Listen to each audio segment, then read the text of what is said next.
the first generation BMW M3. The E30 model starts the history of the legendary sports car and the most successful touring car ever. The board of management once again wanted to see a series production car on the racetrack. In accordance to the organization rules at the time, a series car must be like the future race car in most parts. That meant for us we had to develop a race car that had to be built in the series production process. On the other hand, a lot of features that are important in everyday use, like the comfort or the braking system with ABS, had to be integrated. Here we had, for the time, through the gluing of the front and the rear window. The front axle was a completely new construction with more caster, a differently structured stabilizer, and an increase in direct steering. We gained an improved responsiveness, a better feedback of the steering, and a much more directional stability by high velocities.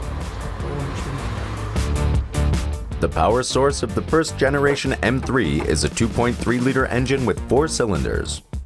The engine has everything a racing motor needs: 2 overhead camshafts, 4 valves, and a specially shaped combustion chamber with a central position of the spark plug, very important for high performance.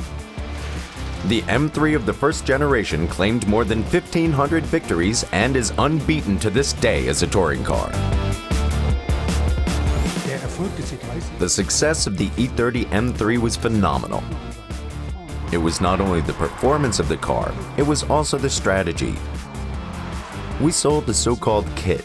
That meant everyone could get such a vehicle kit and race competitively. New standards were also set in lightweight construction. The base model of the sports car weighs only 1,200 kilograms.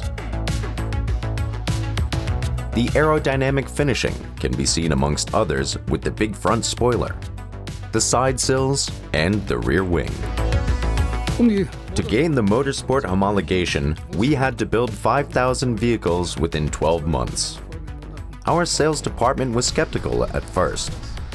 After all, the M3 was 1.5 times more expensive as the strongest regular E30, the 325i. But people liked it. The sales figures were considerably higher than we expected.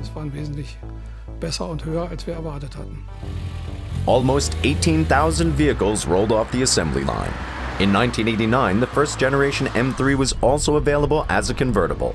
Moreover, BMW brought 2 Evolution Special Editions onto the market with even more power and dynamics. To see this very successful race car on the streets is really fantastic. This car is a legend. The following generations were always based on the series vehicle. With the E30, this was different. Only the spirit of how to develop such a car is still present.